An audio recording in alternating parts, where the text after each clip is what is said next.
It's where the horses run a little faster. The bourbon tastes a little better, and the nostalgia runs a little deeper. Kentucky. A land that's been hailed as a paradise for centuries. A place where legendary pioneer Daniel Boone was first awed by the sweeping beauty of its valleys and forged a wilderness trail that gave hope to the thousands who settled the American West. It was from one Appalachian valley that a coal miner's daughter went on to become a country music superstar, leaving behind a land now transformed by giant machines that carve off entire mountains above to get to treasure below. It's a state that tried to stay out of a war, but became so divided that fathers fought their sons and brothers fought each other. Aerial Kentucky tells the rich stories of America's 15th state. A place where the bluegrass still grows, an American classic still races down back roads, and where tens of thousands come to try and beat the odds during the fastest 2 minutes in sports. All this right here in Kentucky.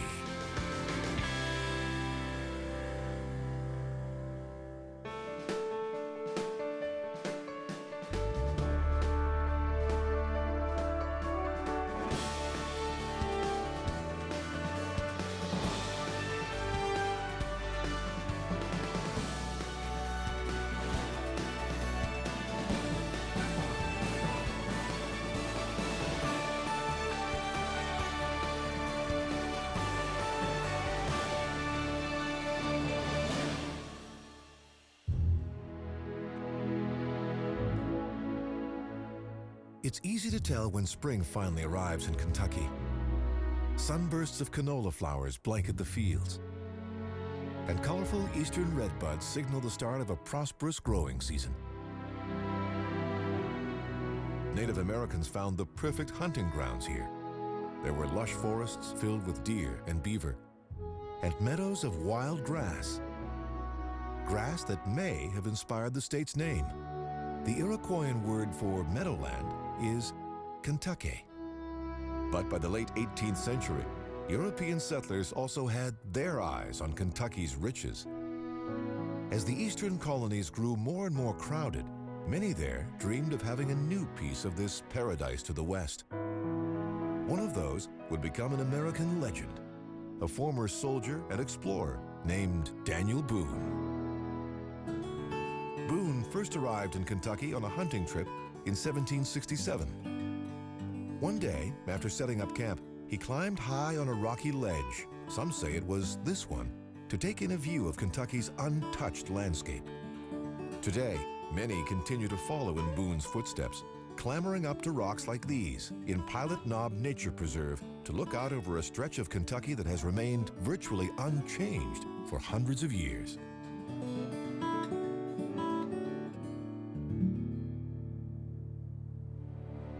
To the south, the wild land that stretches out below has been named the Daniel Boone National Forest. It covers more than 1,000 square miles of rugged land along the Appalachian foothills. Winding through this wilderness is the Cumberland River, and anyone who paddles it upstream will come face to face with one of Kentucky's great natural treasures. The raging waters of Cumberland Falls. It plunges 70 feet in an impressive torrent that draws thousands every year. And rising above the tree line is another Kentucky landmark, a stunning sandstone formation known as the Natural Arch.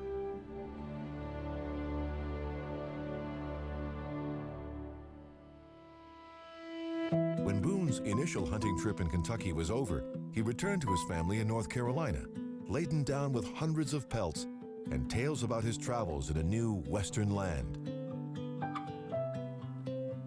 Soon, more and more settlers from North Carolina, Tennessee, and Virginia were eager to claim a slice of this new paradise.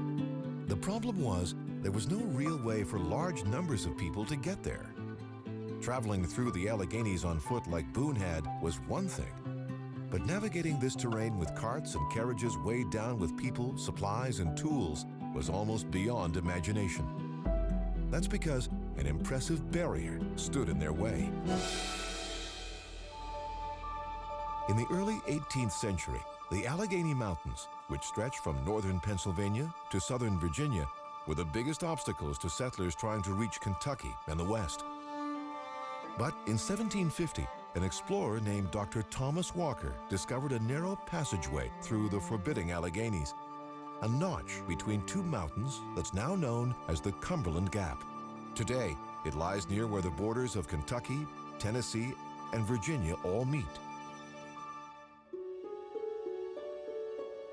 In 1775, a wealthy businessman named Richard Henderson hired Daniel Boone to forge a trail through the Cumberland Gap. Henderson's plan was actually to create his own colony in Kentucky, which he wanted to name Transylvania. Boone and his men soon arrived here at the Cumberland Gap, axes in hand.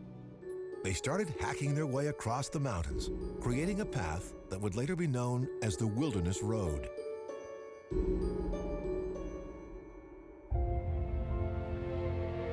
That path still exists today for those wanting to retrace the journey that thousands of early settlers first took to reach Kentucky. After 2 weeks, Boone and his men finally made it to the other side of the mountains and chose a spot for a new settlement. They called it Boonesboro. Today, a reconstructed fort stands on the same site. Soon, hundreds of pioneers were pouring through the Cumberland Gap, heading up the Wilderness Road and arriving in this frontier outpost.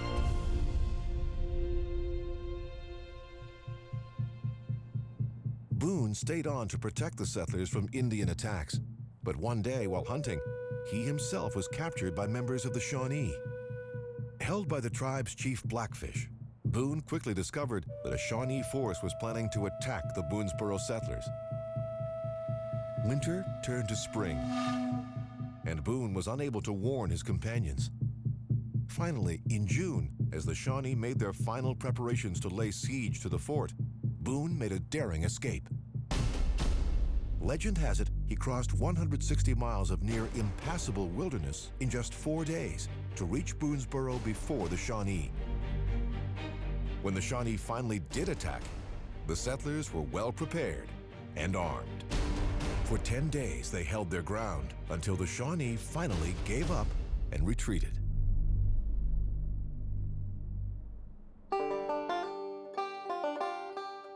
Boone's real-life exploits were quickly turned into fiction by newspapers and magazines in America and England. In print, he became a larger-than-life hero of the American frontier, leaping off cliffs in his coonskin cap to escape capture by native tribes, and leading hopeful pioneers through dark forests to the light-filled bounty of the West. "With me, the world has taken great liberties," he later said, "and I have been but a common man." But Boone was a hero to many of the settlers who flooded into Kentucky on the trail that he had first forged. These pioneers in turn carved their own new communities out of the wilderness. Communities that might have looked a lot like this one. This village, called Mountain Home Place, offers a glimpse of what life was like for early Kentucky settlers. There's a simple white church, a school, and houses and barns to protect people and livestock. Building a community like this from scratch was back-breaking work. Settlers had to cut down whole swaths of forest, clear the earth of boulders to make fields, and saw trees into boards, beams, and shingles to build houses and barns. This kind of work was happening all across the American frontier. But Kentucky settlers would discover that their labors brought special rewards. Under the grass in which their cows and sheep grazed lay an ancient geological treasure that still provides Kentucky with amazing riches to this day.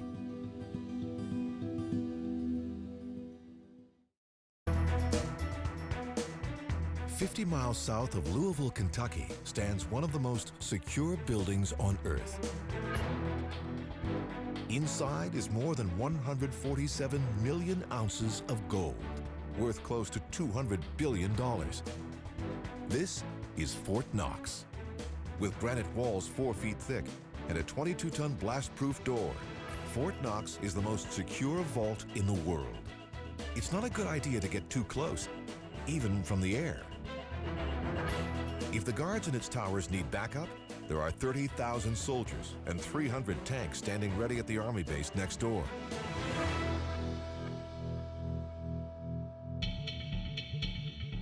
Only one man has ever tried to break into Fort Knox. His name was Goldfinger, the villain from the 1964 James Bond film. He devised an elaborate plan to detonate a nuclear device and liquefy Fort Knox's gold.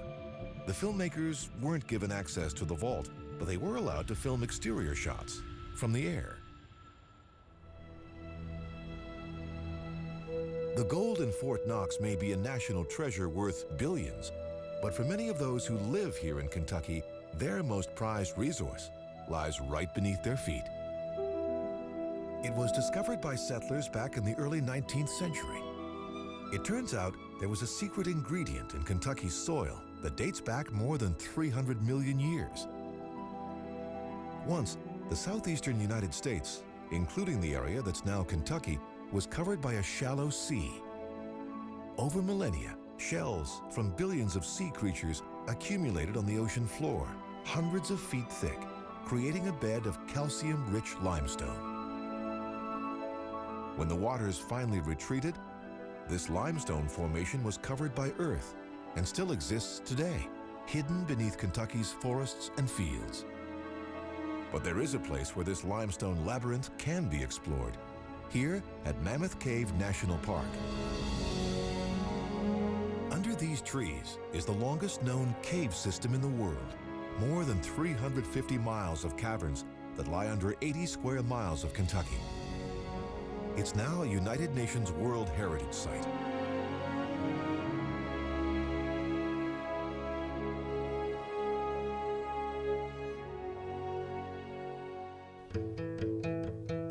But these calcium-rich limestone formations beneath the ground provide something very important to animals and people on the surface. They're why the grass that grows here is full of nutrients and helps build sturdy bones in the animals that graze in Kentucky's fields. This superfood is known as Kentucky bluegrass, even though it's actually deep green. It was named for its blue flowers that emerge in spring. Thanks to its healthy soil, Kentucky is the perfect place to raise a racehorse. At Calumet Farm in Lexington, thoroughbreds feast on bluegrass to their heart's content. Distinguished by its miles of crisp white fencing, this legendary stable was founded at the turn of the century by a baking powder magnate, whose family raised some of the 20th century's most fabled racehorses. Triple Crown champions Whirlaway and Citation both wore the devil red and blue silks of Calumet. And 8 other Kentucky Derby winners once grazed these fields.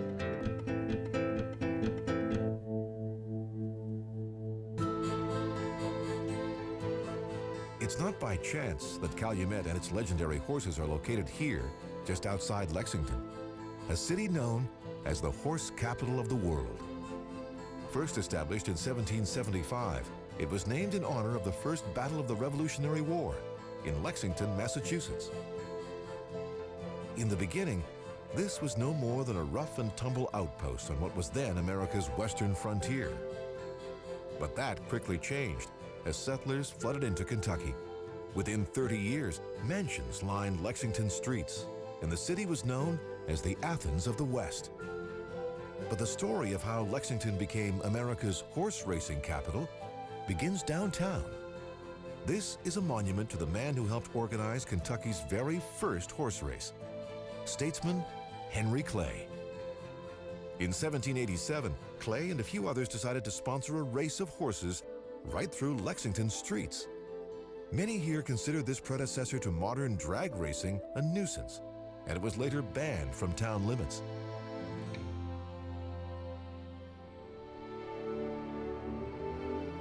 At the time of Clay's first race, Kentucky was still just a judicial district of Virginia and was not yet its own state. Matters of law and order were settled here in nearby Danville in the district courthouse. Starting in 1885, the courthouse became the meeting place for delegates working to hash out a constitution for a new state. In 1792, that constitution was ready, and Kentucky was born as America's 15th state.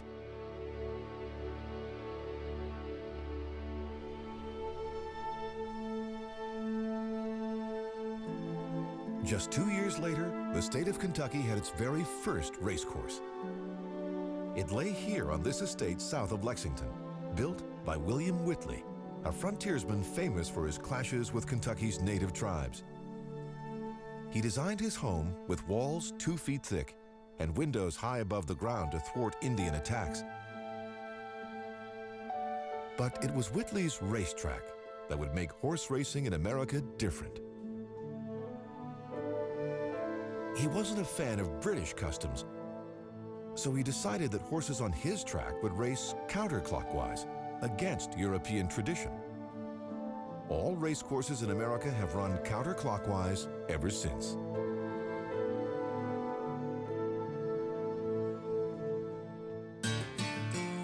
Just as they do here at Keeneland Racecourse in Versailles. If this grandstand looks familiar, it's because the 2003 hit movie Seabiscuit was filmed here at Keeneland. Every morning all year, jockeys breeze down the stretch here, training themselves and their powerful thoroughbreds for the state's richest races. Like the Bluegrass Stakes, which takes place at Keeneland every April with a purse of $750,000. But even these big winnings don't compare to the sums of money spent buying horses at Keeneland's Auction Pavilion. 4 times a year, buyers from around the world come to bid on Kentucky's fastest thoroughbreds. In just 5 days in January 2013, 1,105 horses sold here for over $45 million. All who bid are betting on a dream with poor odds of coming true. Only about 20 of the 26,000 thoroughbreds born each year in America will make it to the Kentucky Derby. The most sought-after animals sell for millions of dollars. But in 2006, one winning bidder at Keeneland struck gold with a pregnant mare named Supercharger, which he bought for $160,000.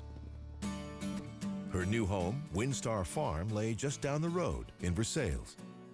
The next year, Supercharger gave birth to a foal named Super Saver. Today, that foal is one of Kentucky's most prized racehorses. In 2010, the then 3-year-old thoroughbred made this farm proud when he won the Kentucky Derby. In the final turn on a muddy track, he charged up the rail, pulled away from the pack, and galloped under the wire for the win. Today, this stallion has entered a new phase of his career as a world-class stud, breeding about 130 mares per year and earning as much as $20,000 per foal. Money that the farm plows right back into its horses. Mares and foals get royal treatment here in Kentucky, and the most promising young racehorses are tested every morning. Called breezing, this daily routine helps build lung capacity in promising horses and helps jockeys train horses to respond to subtle cues. First, trainers trot twice around the track. Then they turn and gallop for one final loop. It gets the horse's heart pumping to help trainers determine how fast it can recover after a sprint. All part of the meticulously managed conditioning routine required to train these 4-legged athletes for real competition. For many here in the rolling hills of Lexington County, working with racehorses day in and day out has been a way of life for generations. Just as mining has for those living in Kentucky's hills. After the Civil War, Kentucky's coal-rich hills exploded with life as trains and factories across America demanded more and more coal to run. Across Kentucky, men and machines raced to scrape this fossil fuel out of the ground. They worked in giant mines like this one, the Blue Heron. It operated right up until 1962, belching dust as it dumped coal into railroad cars below, earning the mining company that owned it millions. But life was tough for the miners who worked these hills. Coal barons set up their own small towns. This one was named Barthel Camp. Miners and their families had everything they needed: housing, groceries, a barber, and even doctors, provided by the company they worked for, but at a steep price. With each expense the miner paid, he handed a piece of his paycheck right back to the mining company, until nearly everything he earned fell back into the company's coffers. The hardship of a coal miner's family inspired one Kentucky woman to make it an anthem of country pride.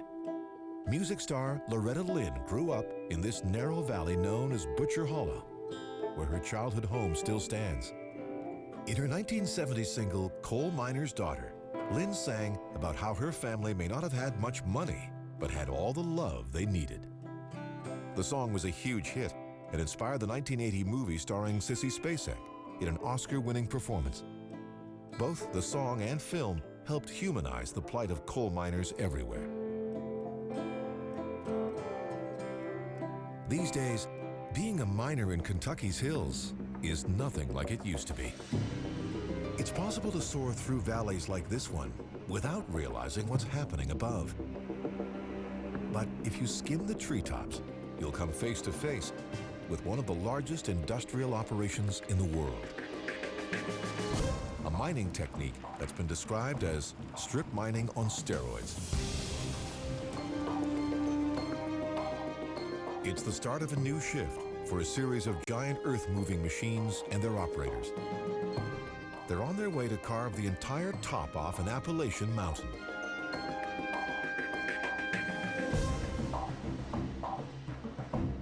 It's a process known as mountaintop removal.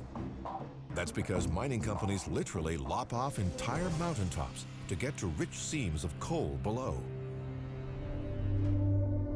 Before they can start, loggers move in to strip the mountain of trees. After explosives loosen the rock, bulldozers start carving away the top of the mountain itself.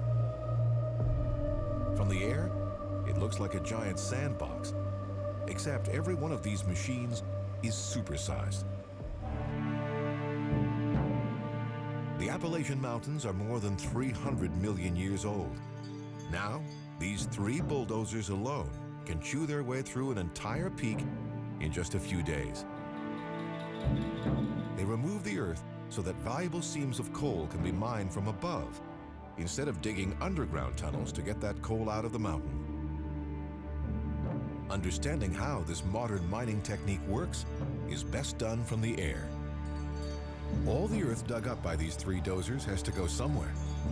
First, it's loaded scoop by scoop into Cat 797s, one of the biggest dump trucks in the world. Each one costs more than $5 million and can carry a payload of 380 tons. One after another, these mega machines dump the earth carved from the mountain into nearby valleys.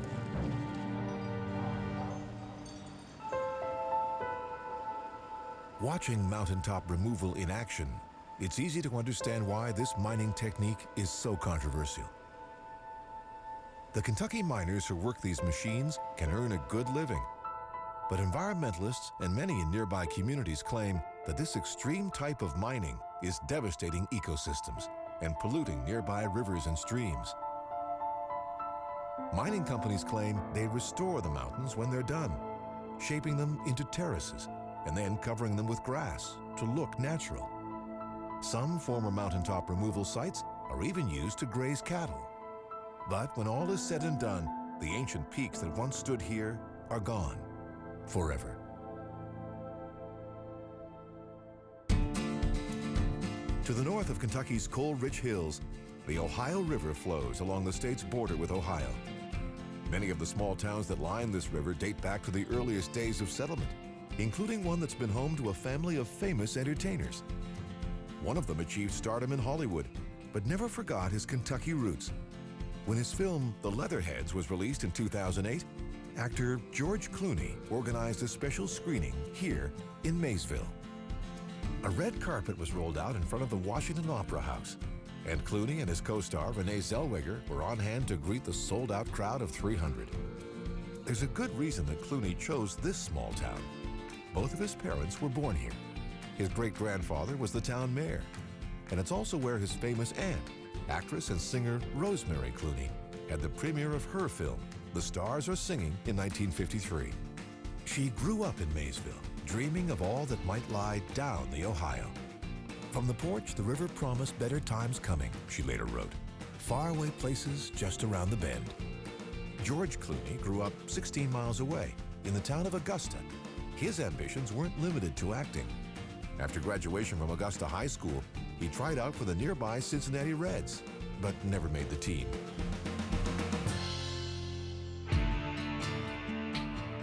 One of the faraway places that Rosemary Clooney might well have dreamed of downriver was this one, Louisville, Kentucky's largest city.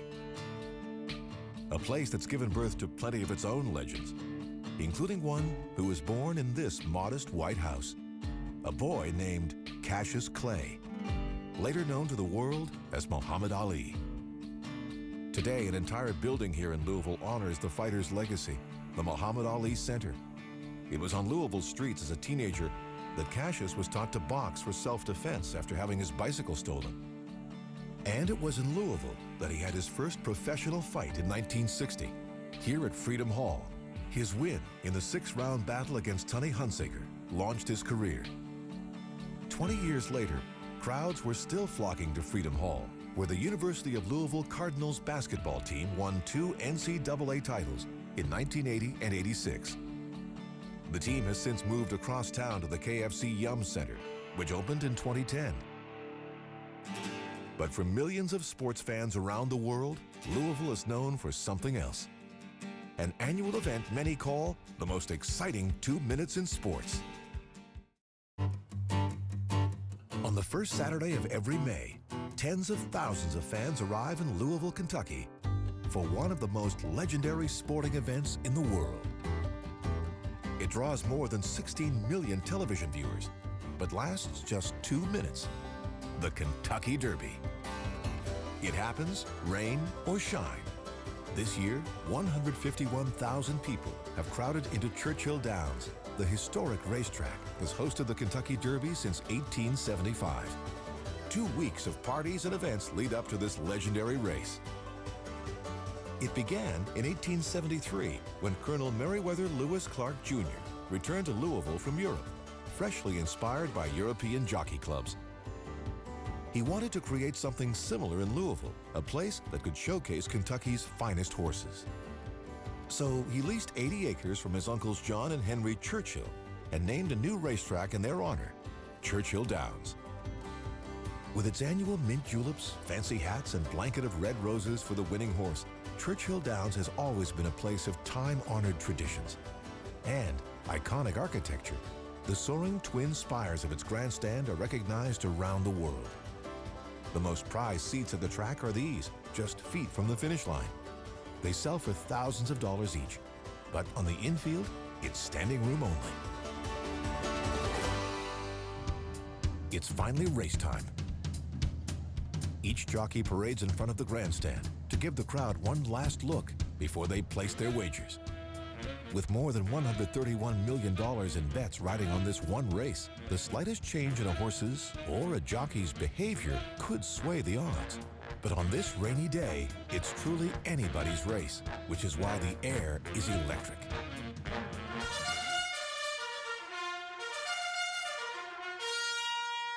As soon as the last horse is in the gate, the race is on. From the moment they burst out of the gate, pacing is critical.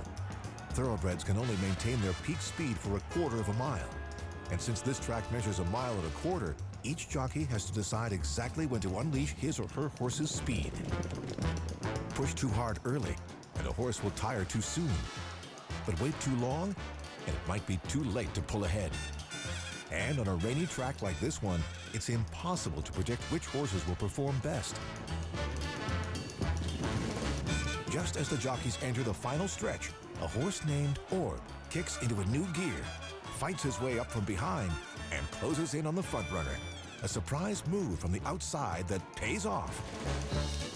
Orb is the first to pass the white marker of the finish line, winning the Derby.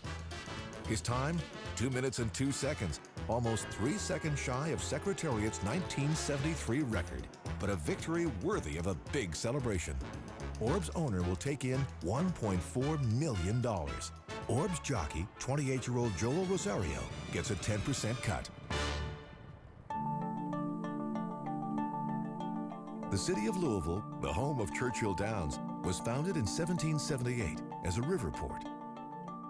As trade on the Ohio boomed, the land along the river became more and more valuable. By 1818, land speculators and the U.S. government had their eyes on a big piece of this land to the west. The problem was, it was owned by the Chickasaw Indian Nation. So President James Monroe sent a delegation to try to force the Chickasaw to sell. One of those delegates, Andrew Jackson, negotiated a price of $300,000 for the land that would be added to the state of Kentucky. Known as the Jackson Purchase, it was bordered on 3 sides by rivers. To the west was the Mississippi, to the north, the Ohio, and to the east, the Tennessee. 12 years later, the Chickasaw tribe was forced to relocate to Oklahoma on the Trail of Tears. Today, the Tennessee River, which was once a major trading route for the tribe, has been transformed. A giant hydroelectric dam turned the river into Kentucky Lake.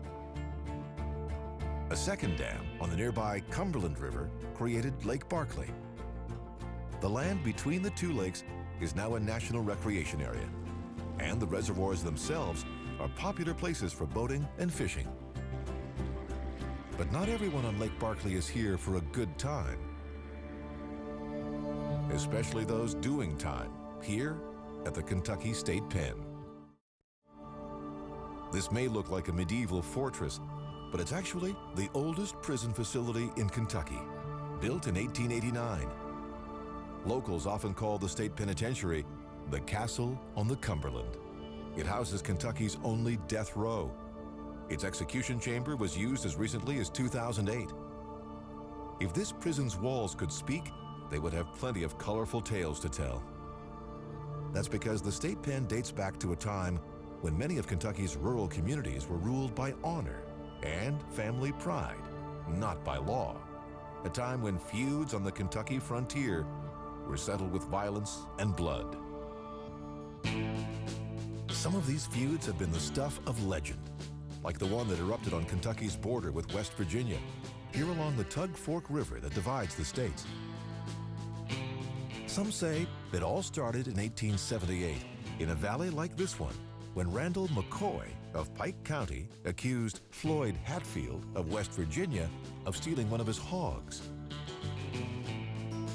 It set off tensions between the 2 families that were often fueled by family gatherings and whiskey here in these Appalachian hills. One argument over a debt of $1.75 led to the killing of a McCoy. A revenge attack led to 3 more deaths. On August 29, 1887, Nat Hatfield wrote a letter warning the McCoys. "We have been told by men from your county that you and your men are fixing to invade this county for the purpose of taking the Hatfield boys. We have no particular pleasure in hanging dogs, but we know you and have counted the miles and marked the tree." Finally, on January 1st, 1888, the Hatfields took matters into their own hands. They traveled across the Tug Fork River, surrounded one of the McCoys' houses, and set it on fire. Then, they shot the McCoys as they ran from the flames. When Sarah McCoy tried to protect her daughter, she was beaten so severely that her skull was crushed. Miraculously, she survived and testified against the Hatfields here at the Pike County Courthouse in Pikeville in 1889. Spectators crowded in, hoping to get a glimpse of the bloodthirsty mountain desperados. The jury sentenced 8 of the Hatfields to life, but it was a man named Ellison Mounts who got the death penalty for killing Sarah McCoy's daughter. The Hatfield-McCoy feud got a lot of press at the time, which is a big reason why it became the stuff of frontier legend, even though killings like these were common across eastern Kentucky after the Civil War. But despite the backwoods violence that flared across the Appalachians, Kentucky was still seen as a land of liberty, and always had been.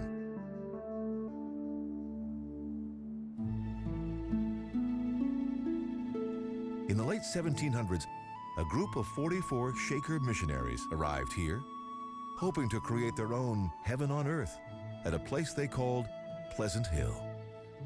They constructed unadorned buildings to reflect their values of humility and simplicity. Like the Quakers, Shakers worshipped without a minister. They believed that each member had access to the divine spirit, and when it moved them, they shook, danced, and marched around the room. Since the Shakers practiced celibacy, they relied on an influx of new converts to maintain their numbers, which made them adept recruiters. They hosted mass camp meetings in the woods, known as the Great Kentucky Revival. These vibrant gatherings were like an early American Woodstock, without the free love. Thousands of young pioneers and frontiersmen sang and danced for days on end and listened to impassioned speakers preach of equality, communal living, and the need to preserve the virtue of the land.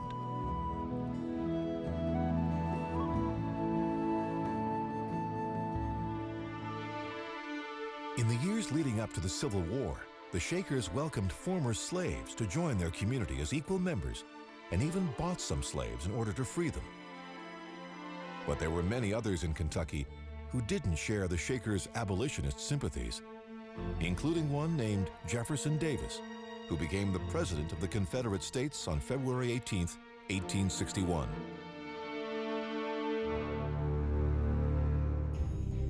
A few months later, the Kentucky legislature met here in the old state capitol in Frankfort and voted in favor of neutrality in the war. But that neutrality didn't last long. Kentucky's geographic location made it hard for its citizens not to take sides. To the south and east of Kentucky lay the slave states of Tennessee and Virginia. To the north, the free states of Illinois, Indiana, and Ohio. This meant that Kentucky was sandwiched between the Union and Confederate armies. Each wanted control of the state and its rivers, which were key transportation routes at the time. In 1861, Abraham Lincoln reportedly said, "I hope to have God on my side, but I must have Kentucky." Within a year, Louisville had become a major staging ground for Union troops. As 80,000 soldiers flooded into town, bars and brothels sprang up on the city's riverfront. In September 1862, the threat of a Confederate attack on Louisville forced thousands to evacuate. Many crowded into boats and fled across the river to Indiana.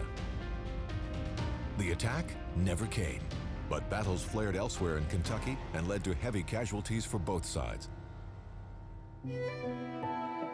By the end of the war, tens of thousands of Kentuckians had died, most of them fighting as Confederate soldiers. Often, the dead were hastily buried where they fell, but some from both sides were laid to rest in small hometown cemeteries, like this one at Pisgah Presbyterian Church in Versailles.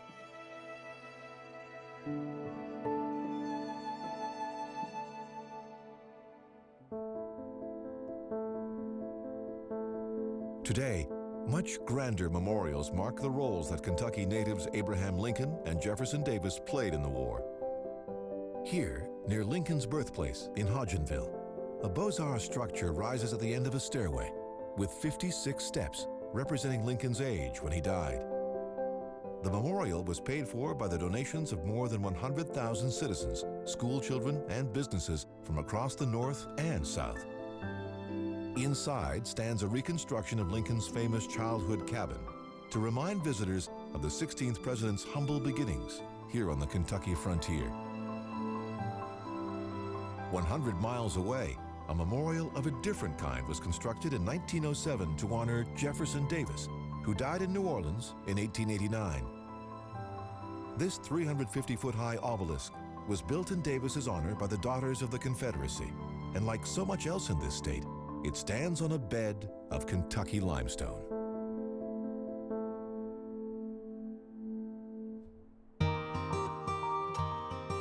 During the war, Kentucky brothers had fought their own brothers, and fathers their own sons. But in 1942, more than 70 years after the end of the war, Kentucky adopted the state motto, "United we stand, divided we fall.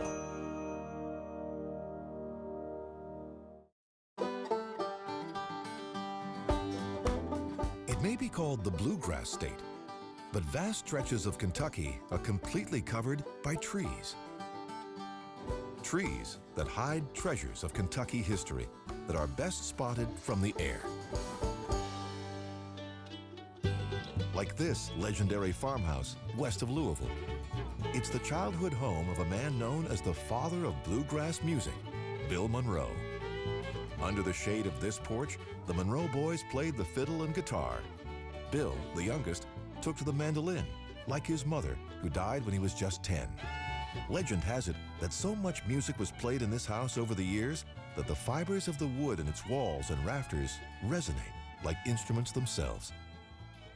With his 1939 band, the Bluegrass Boys, Monroe traveled the country, combining elements of gospel, blues, folk songs, and old Irish fiddling to create a new genre he described as high, lonesome sound, a sound that's known to the world as bluegrass.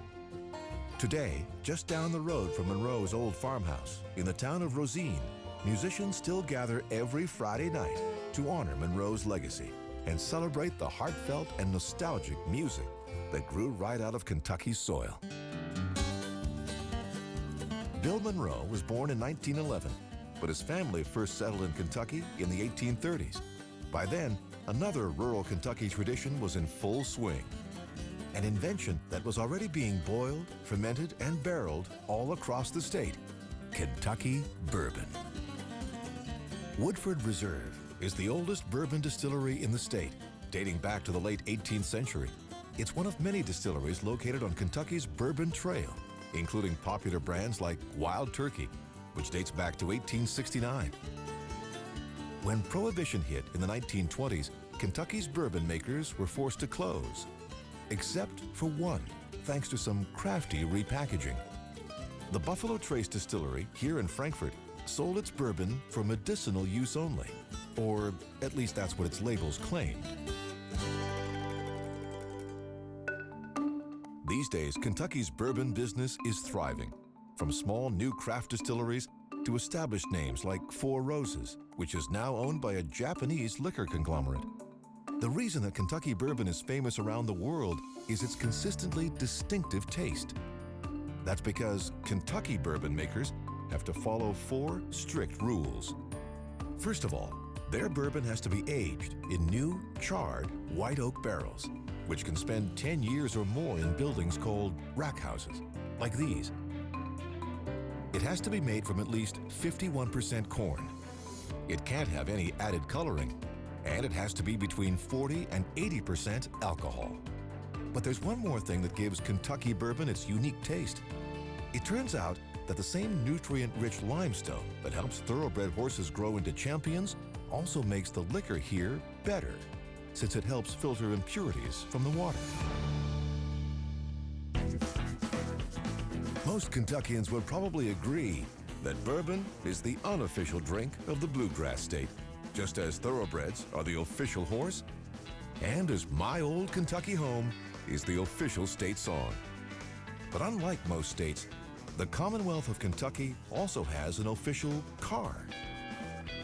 And it happens to be one of America's most coveted speed machines, the Chevrolet Corvette.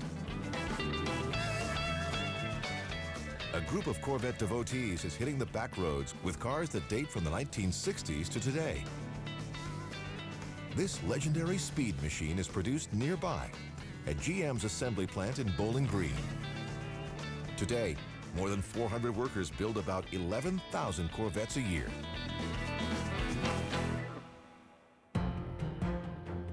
That may seem like a lot, but it's nothing compared to another Kentucky-based automotive giant, Toyota. This is the largest Toyota plant outside of Japan. It covers an area the size of 156 football fields and employs 6,000 workers, along with hundreds of robots. Every 55 seconds, on average, a new Camry, Avalon, or Venza rolls out of this plant through one of these doorways and heads up to the parking lot.